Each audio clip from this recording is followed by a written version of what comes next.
Budden had this affliction. Listen, the curse of Drake is real. You understand? Any weapon formed against Drake will never prosper. So anyway, so the story goes as follows.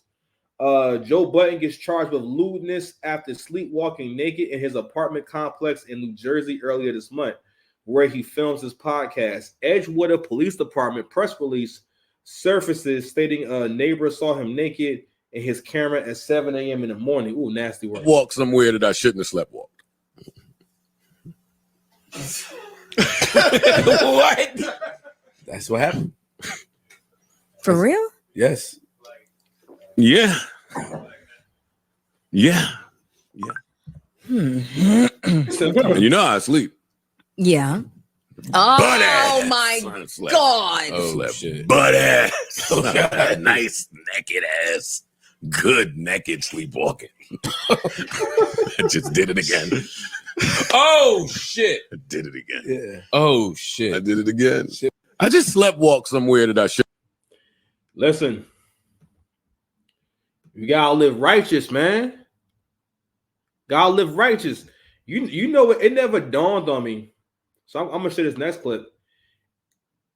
It never dawned on me that the Joe Budden podcast probably takes money for people to appear on the podcast and also for records to be promoted on the podcast. All right, because everything can be bought. So it never occurred to me that TDE may have, because listen, I ain't gonna lie. I rarely go against any take that Joe has, but it always was odd to me when Joe would have takes against Drake.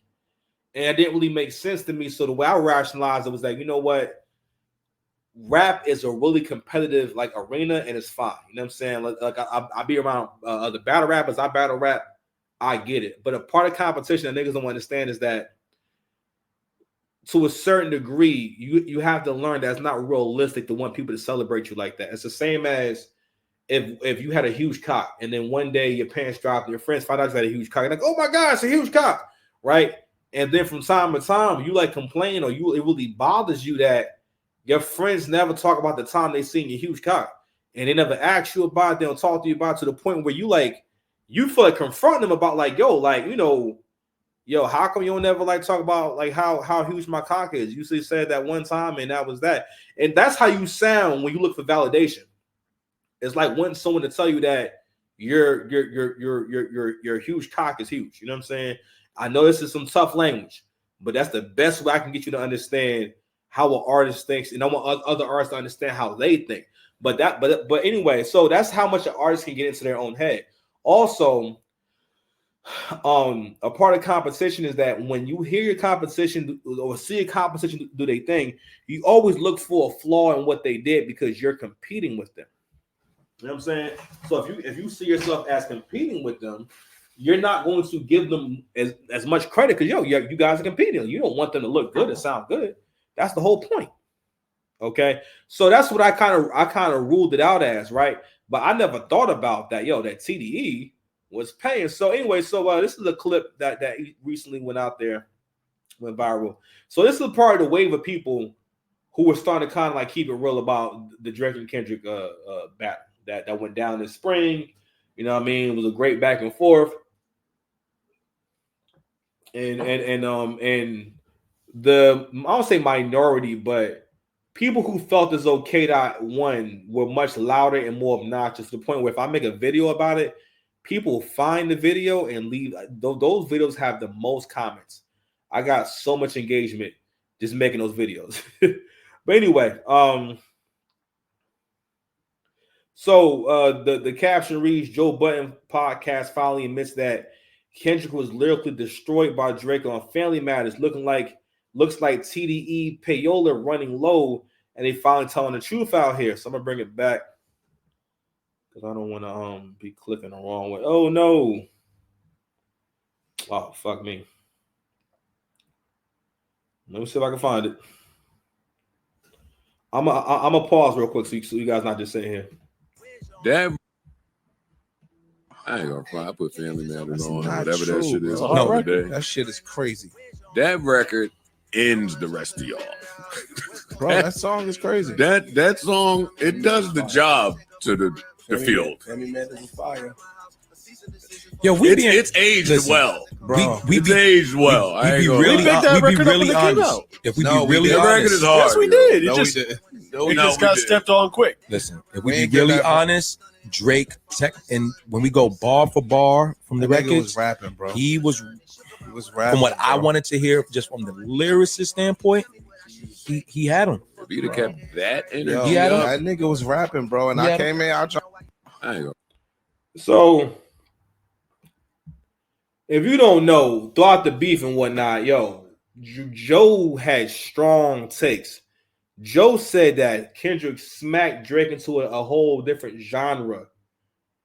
I'm like, fam, that is such an insult to another rapper to insinuate that, yo, you lost so bad, you switched up the whole genre that you're, you know what I'm saying? Fam, you know what I mean? So, and I was surprised. Like I said before, it's hard for me to go against Joe when it comes to hip hop takes. But again, when it comes to Drake, he always has strong takes against Drake, which is kind of a consistent thing that I've noticed. You know what I'm saying? Of course, they praise Drake's music on the show a lot, and they always talking about Drake, right? Especially throughout the podcast, but people forget that Joe had a one-sided beef where he raps to himself for like mad tracks, and like he was using that kind of as like a marketing plan for a little bit back in like 2015, 2016. Because the conspiracy was that Drake had dissed Joe subliminally all these times, but he just never said his name, and that's why Joe was he had like mad Drake disses. It's kind of crazy, but anywho, so yeah, man.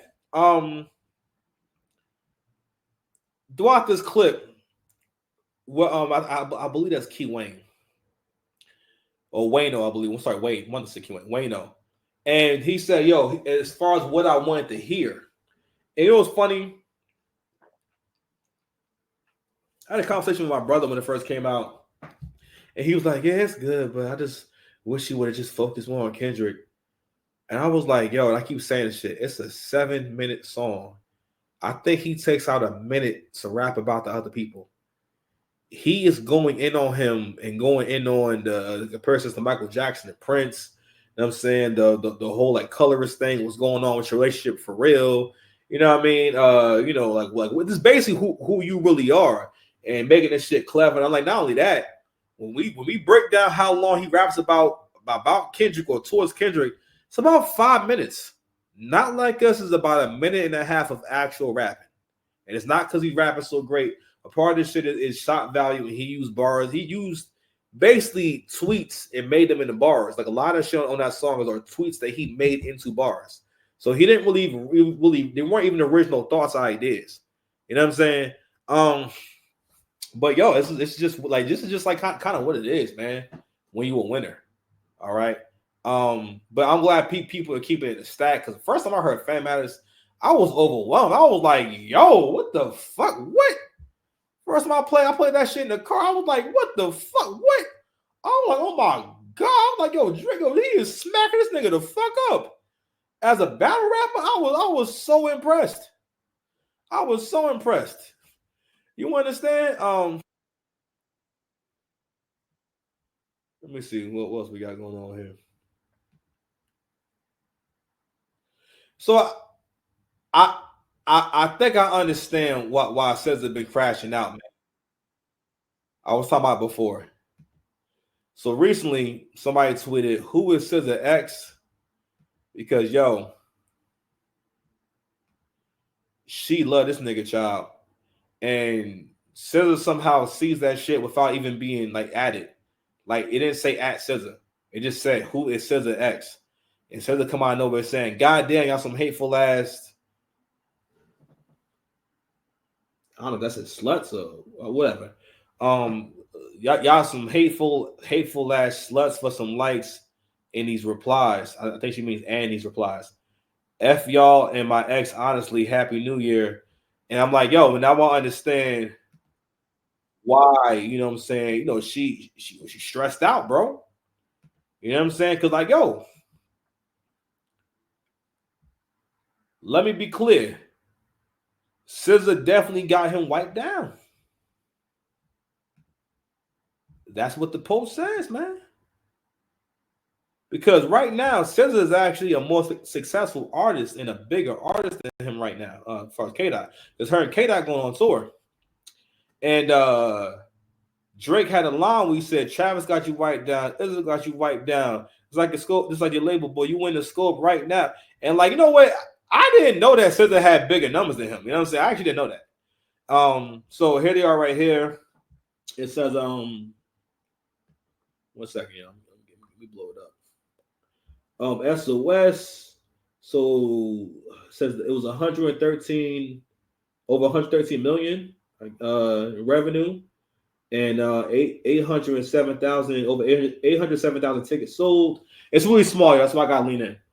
The average ticket price was $140, and they did 63 out of 63 shows. So she did less shows than him, and still made more money.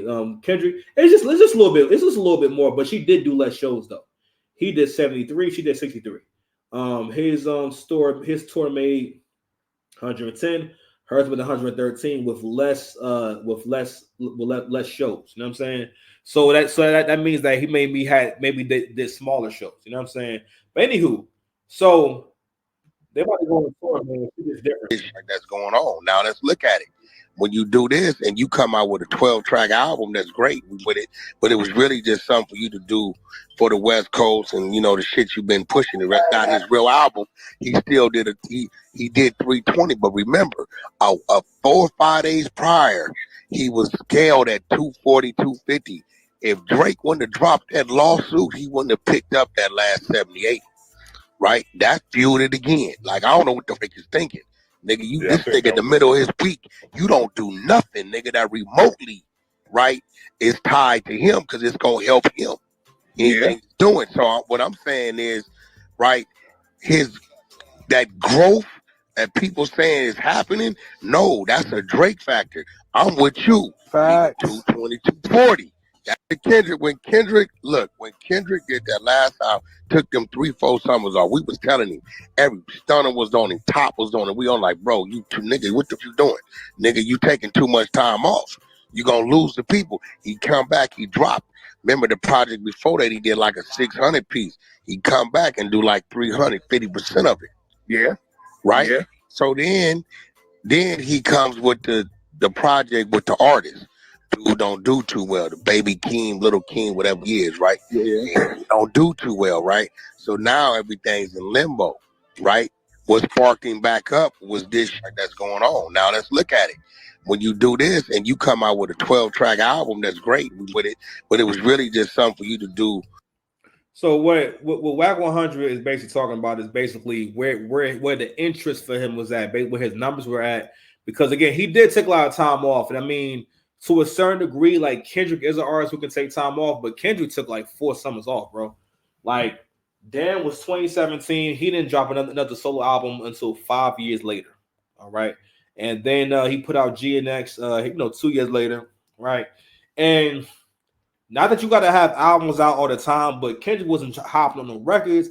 You're not putting no one on. You know what I'm saying? Like, you're not getting nobody else hot. Like, none of that shit. All right. And again, men gotta be careful about where they put their energy at. I think Drake knew that this was gonna happen for him, and like for the most part, we kind of need Kendrick back. You know what I'm saying? We need as many of the guys that do this shit to be here making music and inspiring the people as possible. I don't care for that album, the GNX album, because I don't like that kind of Kendrick. I couldn't figure out why I didn't like the Kendrick disses. I liked how he was rapping on Euphoria. I like how he rapped on the 616. Because that's how Kendrick be rapping. You know what I'm saying? That's his flow. That's what he do. Like, that's his bag. You know what I mean? I don't like simple Kendrick. I don't like broken down. Cause like even the simplest Kendrick is still like, all right, like Element, you know what I mean? On Damn. Damn is the pinnacle of what he does. Whatever he did there, he need to be improving that. All right. And that's it, because those songs didn't have too much going on. Another reason why Kendrick sometimes is not as relatable, because some of those songs got too much going on, and it's not endearing. It's not good. It's kind of just, you know what I'm saying? It's just, you feel me? Like, anyway, I've been here for an hour and 20 minutes, man. I'm already past my bedtime, man. You listen. You think I have somebody I love in the bricks? In the bricks, nigga? Sooner or later, her cookies get crushed. They get crushed, nigga. All right, man. We out of here, man. Y'all don't deserve me, man. You know what else, y'all? You know what? Niggas ain't real.